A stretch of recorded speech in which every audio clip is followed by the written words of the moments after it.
चलो परमाणु की संरचना पढ़ रहे थे ना, इससे पहले हमने बोरबड़ी का मॉडल पढ़ा था और उसमें समझा था कि इलेक्ट्रॉन का वितरण आखिर किस प्रकार से होता है, हर कक्षा में इलेक्ट्रॉन की वितरण मतलब कितनी होती है और किस प्रकार से होती है, ये समझा था। ठीक है ना। चलो आज आगे चलते हैं और एनसीईआरटी का कुछ क्वेश्चन जो बीच वाला है उसको उठाते हैं। ठीक है, तो सबसे पहला क्वेश्चन है कार्बन और सोडियम के परमाणुओं के लिए इलेक्ट्रॉन वितरण कीजिए। पहला क्वेश्चन है कार्बन और सोडियम के लिए परमाणु कार्बन और सोडियम के परमाणुओं के लिए इलेक्ट्रॉन का क्या कीजिए, वितरण कीजिए। तो देखो कार्बन की परमाणु संख्या कितनी होती है, कार्बन की परमाणु संख्या कितनी होती है, 6 होती है। अब जरा ध्यान से देखो, कल हमने क्या बताया था कि के कोष में अधिकतम कितना इलेक्ट्रॉन रह सकता है, 2 इलेक्ट्रॉन। आय कोष में अधिकतम कितना इलेक्ट्रॉन रह सकता है, 8 इलेक्ट्रॉन रह सकता है। तो अब जरा सोच करके देखो, इसकी परमाणु संख्या ही 6 है, तो के कोष में अगर 2 इलेक्ट्रॉन आ गया तो एल कोष के लिए कितना इलेक्ट्रॉन बचा, 4 इलेक्ट्रॉन बचा। तो इसका मतलब के कोष में अधिकतम मतलब के कोष में इलेक्ट्रॉन की संख्या कितनी जाएगी, 2, और एल कोष में इलेक्ट्रॉन की संख्या कितनी जाएगी, 4 जाएगी। ठीक है, तो यहाँ से तुमको इलेक्ट्रॉन का वितरण कर दिए, के कोष में 2 और एल कोष में 4। ठीक है, अब सोडियम की परमाणु संख्या कितनी होती है, 11। तो यहाँ पे के कोष में इलेक्ट्रॉन कितना जाएगा, 2, एल कोष में 8 और एम कोष में 1 जाएगा।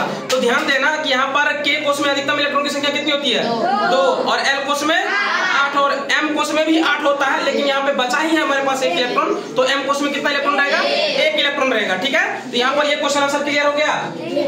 कार्बन और सोडियम के परमाणु के लिए इलेक्ट्रॉन वितरण कीजिए, क्वेश्चन आंसर क्लियर हो गया, इसमें कोई दिक्कत नहीं। आगे बढ़ते हैं। अगला क्वेश्चन है कि अगर किसी परमाणु का के और एल कोष भरा है तो उस परमाणु में इलेक्ट्रॉन की संख्या क्या होगी। अब ये पूछ रहा है कि मान लीजिए कि के कोष और एल कोष पूरा भरा हुआ है, तो उसमें इलेक्ट्रॉन की संख्या कितनी होगी। तो सिंपल सी बात है कि के कोष में हम जानते हैं 2 इलेक्ट्रॉन होती है और एल कोष में कितनी होती है, अधिकतम 8 होती है। दोनों को मिला तो कितना होगा, 10 इलेक्ट्रॉन होगा। वही चीज हम यहाँ पे लिखे हैं, देखो कि किसी परमाणु में इलेक्ट्रॉन के अधिकतम की संख्या पहले कक्ष में के कोष में 2 तथा एल कोष में अधिकतम इलेक्ट्रॉन की संख्या 8 हो सकती है। इस प्रकार उस परमाणु में इलेक्ट्रॉन की संख्या कुल कितनी होती है, 10 होगी। बात समझ में आ गया ना। अब जो हमारा अगला टॉपिक है, ये दोनों समझ में आ गया ना, क्लियर है ना। ये दोनों क्वेश्चन समझ में आ गया, ये दो ही क्वेश्चन था। अब आगे चलते हैं और शुरू करते हैं संयोजकता को। ठीक है, ये संयोजकता हमारा जो हेडिंग है, टॉपिक है, उसको समझ लेते हैं। तो संयोजकता क्या होता है, तो किसी परमाणु की सबसे जो बाहरी कक्षा में उपस्थित इलेक्ट्रॉन होते हैं ना, उसी को हम लोग कहते हैं संयोजकता इलेक्ट्रॉन। किसी भी परमाणु के सबसे बाहरी कक्षा में जितनी इलेक्ट्रॉन की संख्या होती है वही क्या होती है, संयोजकता इलेक्ट्रॉन की संख्या होती है। समझ में आ गई। तो अब देखो, अब बोरबरी के अनुसार क्या था कि किसी परमाणु के बाहरी कक्ष में अधिकतम इलेक्ट्रॉन रह सकते हैं। मतलब बोरबरी के अनुसार किसी भी परमाणु के बाहरी कक्ष में क्या होता है, अधिकतम इलेक्ट्रॉन की संख्या होती है। ठीक है, इसी में अगर तुम तीसरा पॉइंट देखोगे तो जिन तत्वों के परमाणुओं के बाह्यतम कक्ष पूर्ण रूप से इलेक्ट्रॉन 8 से भरे होते हैं वे रासायनिक रूप से सक्रिय नहीं होते हैं। ऐसे तत्वों की संयोजकता शक्ति या संयोजकता 0 होती है। ध्यान से देखना, जो मतलब जिस परमाणु के बाह्यतम कक्षा में पूर्ण रूप से 8 इलेक्ट्रॉन नहीं होते हैं, मतलब 8 इलेक्ट्रॉन से भरे होते हैं, उसकी क्या होती है, वो रासायनिक रूप से सक्रिय नहीं होती। इसलिए कि इसकी संयोजकता कितनी होती है, 0 हो जाती है। जब पूर्ण रूप से भरा हुआ संयोजकता क्या हो जाएगा, 0। अगर जैसे मान लो कि ये नाभिक है, ठीक है, हम कोई एक एग्जाम्पल ले लेते हैं, कार्बन का ही ले लेते हैं। 6 इलेक्ट्रॉन ना, 6 इलेक्ट्रॉन है ना, तो पहले कक्षा में कितना होगा, 2 इलेक्ट्रॉन होगा। ठीक है, दूसरे कक्षा में कितना इलेक्ट्रॉन होगा, 4 इलेक्ट्रॉन होगा। अब जरा सोच करके देखो, इसमें 4 इलेक्ट्रॉन चाहिए ना, 4 इलेक्ट्रॉन है, सॉरी 5 कर दिए हम, तो यहाँ पे 4 इलेक्ट्रॉन है ना। अब देखो यहाँ पे क्या होगा, या तो ये 4 इलेक्ट्रॉन को दान कर देगा, ये 4 इलेक्ट्रॉन लेगा, तब इसका बाहरी कक्षा क्या हो जाएगा, पूरा हो जाएगा। अब ये सक्रिय नहीं है तो इसकी हम कह सकते हैं संयोजकता कितनी है, 4 है, कह सकते हैं। लेकिन अगर ये पूर्ण रूप से 8 भरा होता तो इसको क्या कहते हैं हम, कि ये सक्रिय नहीं है, यानी कि इसकी संयोजकता कितनी है, 0 है। बात समझ में आ गई ना।